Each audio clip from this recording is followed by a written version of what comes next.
This is Max Fife. By Godfrey, you just wouldn't believe what's going on around here today. The coffee's boiling over. I think the cat fell in the john. Linda's grocery bag is splitting, but not much else is wrong. Oh dear. We'd like to call you back, if we can get the skunk off the back porch. Perhaps you'd like to leave a message at the end of the beep, please.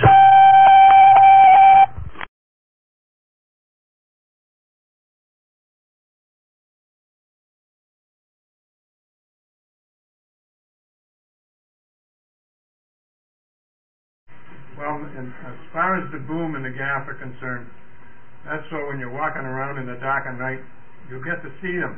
As far as the top of the mast is concerned, that may be some sort of a thing so that the seagull doesn't show so much.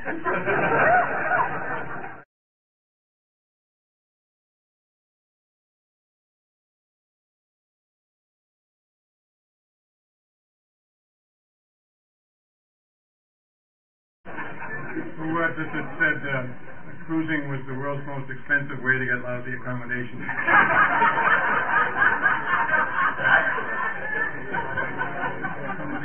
Somebody put that on the bottom of his dues bill.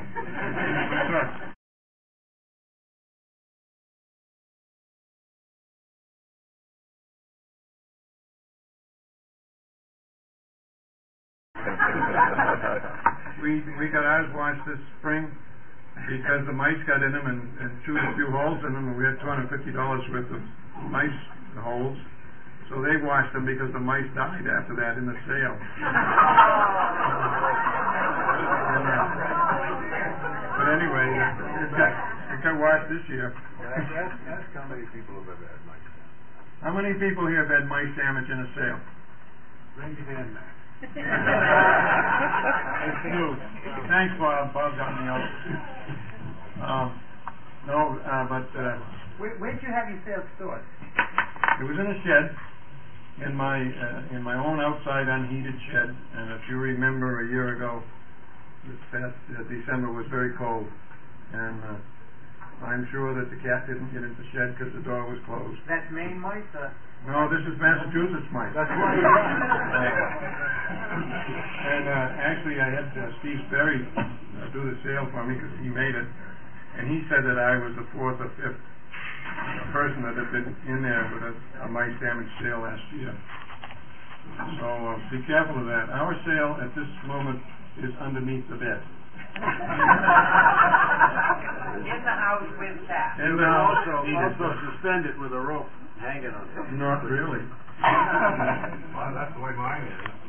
I hang the sale bags from just a bracket I made on the 2x4 in the garage. Yeah, but you just got a little sale. No, that's not practice in mice. Yeah.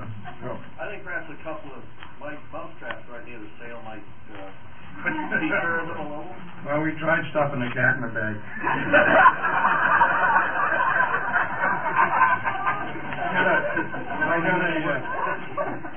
We sent out some second dues notices, and I got a response the other day from a fellow up in Marblehead, mind you. And he sent me his check, and he said he was awfully sorry he couldn't find the first bill. It must be in the sale bag, he said. Sir.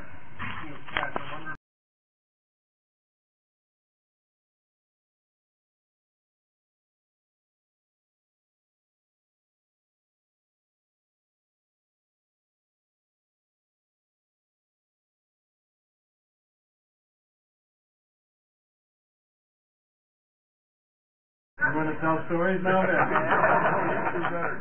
We're in Hampshire Pond, and it's one of those, excuse me, Martha's Vineyard places that don't welcome people in boats coming cruising. And they have a lot of silly signs up like "Don't come here" and "Stay away" and "Don't anchor here" and "Don't do this" and "Don't do that."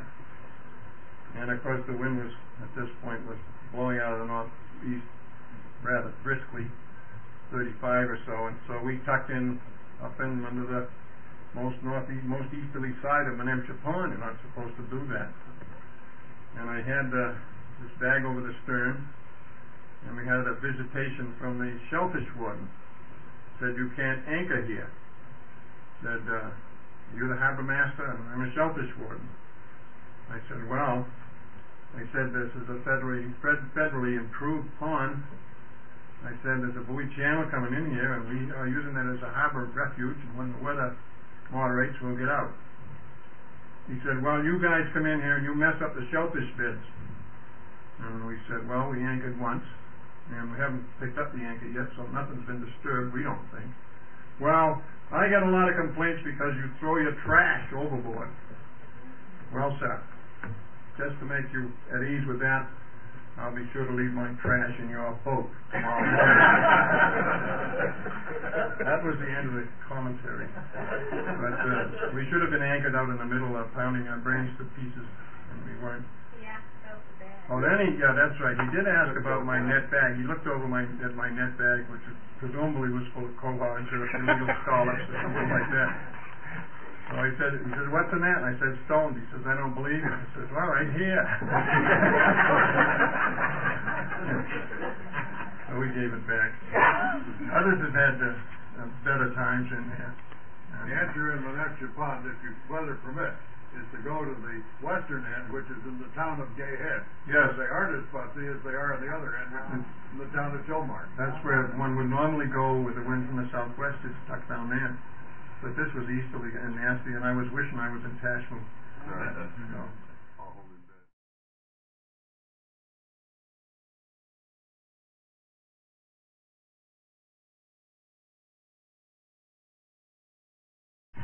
I don't worry so much about the tugs and shipping as 14-year-old kids out there doing 40 knots in a Boston whaler. Yeah. But that's because of where you live. Yeah. The kids up my way still are rowing.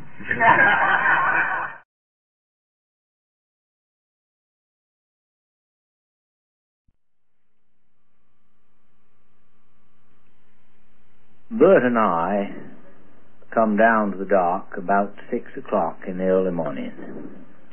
Bert went into the boathouse to fetch the pots and the slickers, and I went down on the dock to start up the Bluebird. It was pretty cold as I stepped into the cockpit to loosen her up with a few turns.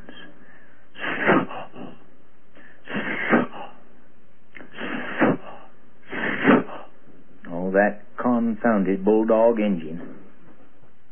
You know, the old bulldogs are make and break, and it's kind of hard to start it. So I gave it a few minutes to rest a bit. Seems to start better when you rest it. I advanced the spark, gave it a bit more choke and a wee bit more throttle, and started in again in earnest.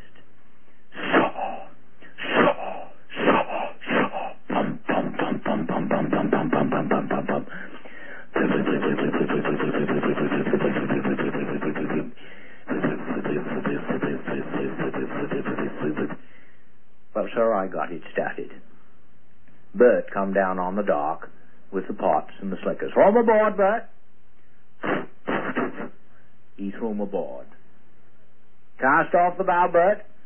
He cast off the bow, he cast off the stern, loosed the springer, hopped aboard, gave the dock a shove with the boat hook, and the Bluebird slithered out into harbour.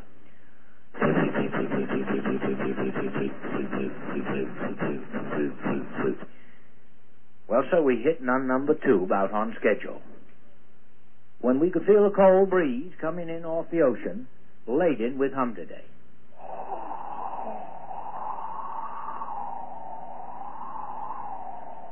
That was the breeze, and as you could tell, laden with humdiday. Hoo-oh, hoo-oh. That were old Greasy Frog Light, 3 miles to starboard, giving off its signal twice every 30 seconds. And along the horizon we could see a dark, ominous-looking cloud. 'Twere a fog bank. And it weren't but 5 minutes before we were in a dungeon of the stuff so thick you couldn't stir it with a spoon. I told Bert to cut engine so as we could listen for the Bangor packet about due through at that time. "Cut engine, Bert."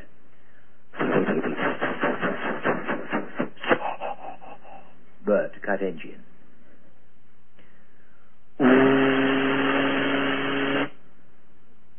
God Almighty, that was the Bangor packet. About a half-mile to starboard. Give a blast to the horn, Bert. Lap!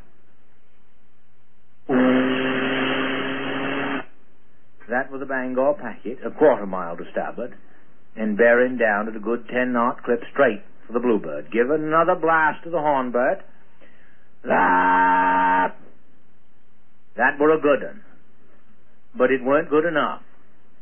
For out of the fog, about an eighth of a mile to starboard, come the Bangor packet, coming along at a good 10-knot clip.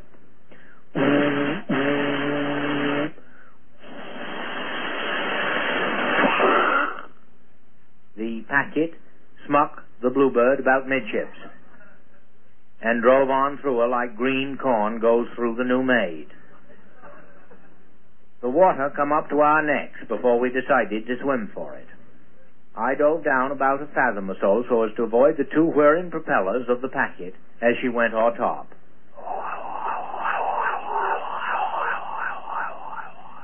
I come up to the side and cried out, "Bert, are you there?" Well, there was no answer, so I thrashed about in the water till I struck upon a hard object about a foot or so beneath the surface. I reached down, grabbed hold, pulled it up, and it were Bert. Only he were half drowned. So I held on to him until, by some stroke of luck, the tide carried us alongside a bellbuoy. I clumb atop it, pulled up Bert beside me, emptied him out, and we were near dry as two wishbones by the time the fishing smack spiders come up alongside and brung us back into Kennebunkport, Maine.